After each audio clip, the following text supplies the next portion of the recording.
Alright, good morning, people of YouTube. So this time we're back with one of my favorite decks for the BT13 format. We have Rosemon.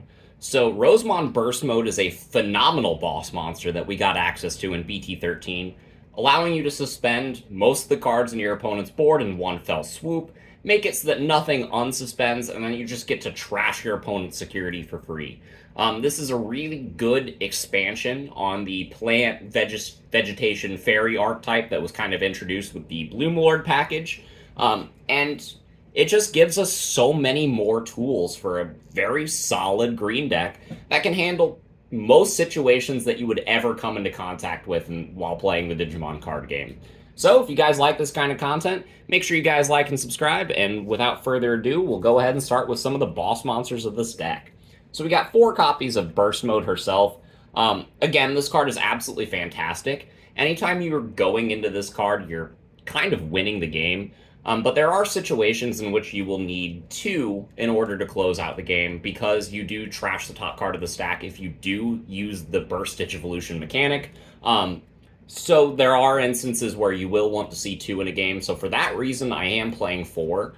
There is also the fact that this is a fairy, so you are searching this card with all of the same tools that you're using to search all of your other cards, right? So let's say if you need a level 5 or a level 6, there are times that you will bottom deck maybe 1 or 2 of these a game, so you do want to have extra copies that you can draw to close it out, and I really, really love this card. This card does so much work this meta.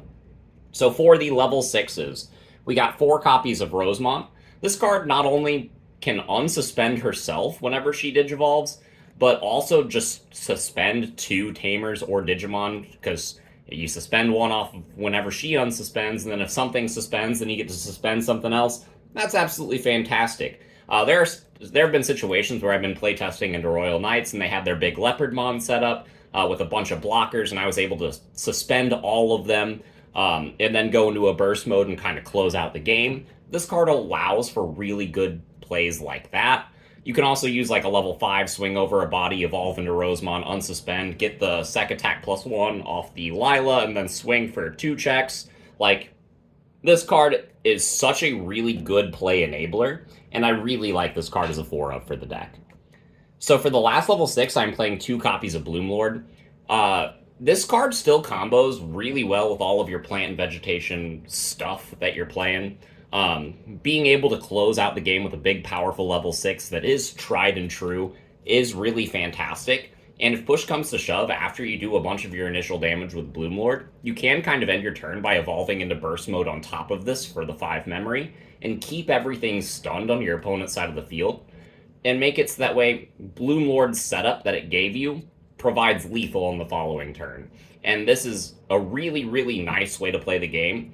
There's also situations where you go into the burst mode, through all of your other plants effects, you're spitting out a bunch of other bodies, and you can use those bodies, turn them into the Bloomlord, and then unsuspend another stack and swing for game. So this is the perfect complementary mega for the deck. Plus, it's a fairy, so it's searchable off of all your pieces. For the level 5s, I got the 1 of Blosso because I'm only allowed to play 1, Digisorption, and it's in Archetype. Yes, please. I am not playing the Argomon because it's not searchable, and because I don't really need to play more level 3s from my hand, especially suspended. I really want to be playing my cards unsuspended so I can suspend them off of other effects. So the Blosso is the 1 of Digisorption card in the deck. We have the 4 copies of Lila. This card plays our Tamer, which is absolutely pivotal for getting into burst mode. Not only that, but the Tamer's also really good just by being able to get extra memory. Lila playing the Tamer is pretty unconditional as well. Like, for a lot of these cards, you have to not have the Tamer in play already in order to be able to play the Tamer. Lila doesn't care about that. In addition, her inheritable gives sec attack +1 will help you close out a lot of your sets. So this is an absolutely fantastic card and the best level 5 in the deck. So we are playing 4 of it. I'm playing 2 copies of Agitar. I used to be playing a full 4 copies of this card, but I have cut it down.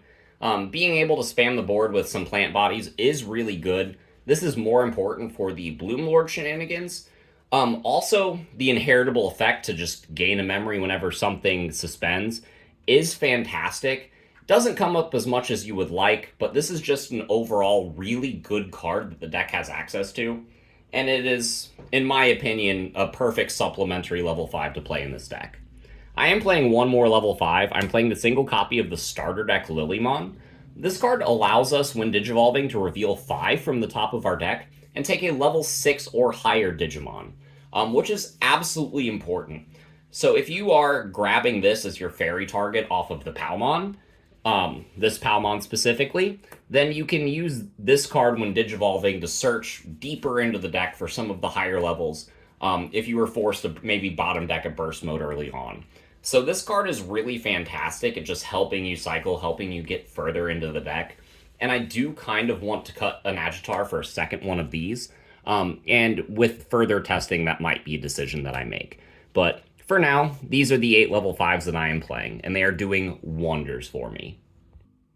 Alright, so for the level 4s, we got a bunch of Sunflowers. We got 4 copies of the BT10 Sunflow, and 4 copies of the BT13 Sunflow.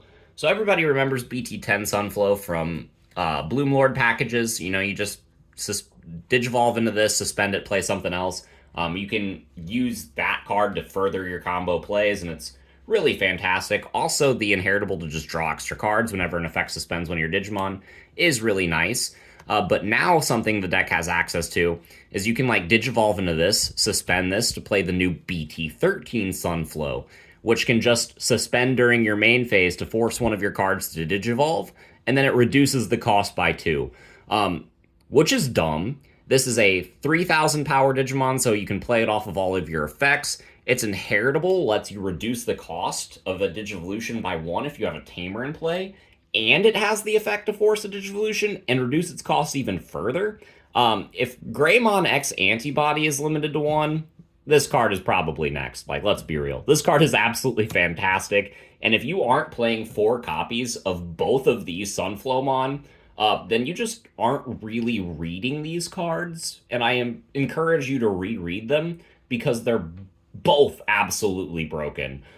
These are mandatory 4-ofs each in your level 4 slots, and that's one of the easiest decisions in deck building for this deck. So for the rest of the level 4s, we also decided to keep it simple. I'm just playing 4 copies of Red Vegemon. This card is spammable off of all of your effects. It's a 1-cost evolve, lets you choke your opponent out in a lot of situations. It also allows you to build up really quickly. Like if you're using a Sunflow to play a Red Veggie, then you're already starting at level 4.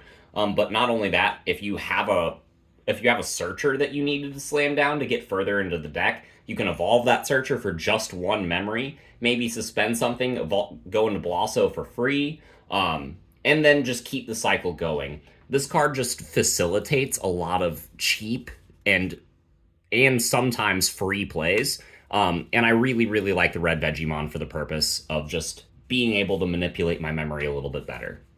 So for the level 3s, we got another really, really easy deck building decision here. We got the 4 copies of Palmon and the 4 copies of Lalamon. Again, just like the Sunflow package, this is a pretty mandatory 4-of in each of these slots. Palmon reveals 4 and can grab a fairy and then a plant or vegetation, so it can grab 2 Digimon, right? Lala can grab 1 Digimon from the top 3, but it also hits your Tamer. So both of these cards are super important. They both cycle you deeper into the deck, get you all the pieces that you need. The difference here is Lala can grab the Tamer where Palmon can't. Palmon digs further in than Lala does. But Lala also has a really good inheritable effect to reduce the Digivolution cost by 1 if you have a Tamer in play. So if you have something like that in the stack with the Sunflow, you can suspend the Sunflow to evolve for free, and then have the level 5 play the Tamer out, and then go into a level 6, tap the Tamer, you get the Sunflow's effect, and then that level 6 only costs 1. So you can go from a rookie into a level 6 for just 1 memory, spit out the Tamer, and then also have the burst mode to be able to do that. So these cards are absolutely fantastic, not only digging you deeper, but also making you get to the plays that you need to get to. So mandatory 4-ofs here. The rest of the rookies are kind of up in the air. It's more player preference here. I'm playing 2 copies of the Palmumon that stops players from playing cards by effects. Yes, this hurts you. You play it at the end of the combos to make sure that you can do all the things that you want to do, and then on your last effect to play a Digimon, you play this. So that way your opponent can't do their big Omnimon push in Royal Knights. They can't play the Machinedramon off of the effect in that matchup. They can't do the Belphamon plays or the Gizmon cycling. Like, this card is absolutely fantastic in the BT13 format, and I think you should honestly be playing at least 3 of this card. The only reason I'm playing 2 is because in my last rookie slot, I wanted to test 3 copies of the Security Pulsemon to kind of give myself a little bit more padding in my security against the miragegaogamon matchup or the Shinegreymon matchup. But it's not coming up as much as I would like. It is fun, and this is a really neat call. But I do think these Pulsemons might be better suited just being more vegetation rookies. But again, that is something I am playtesting, and with further playtesting, I will let you know what I ultimately decide on. But for the rest of the deck, it's pretty stock standard. We have the 4 copies of Yoshino. You don't need Mimi in this deck because you don't want to spend the 4 memory setting up the Mimi.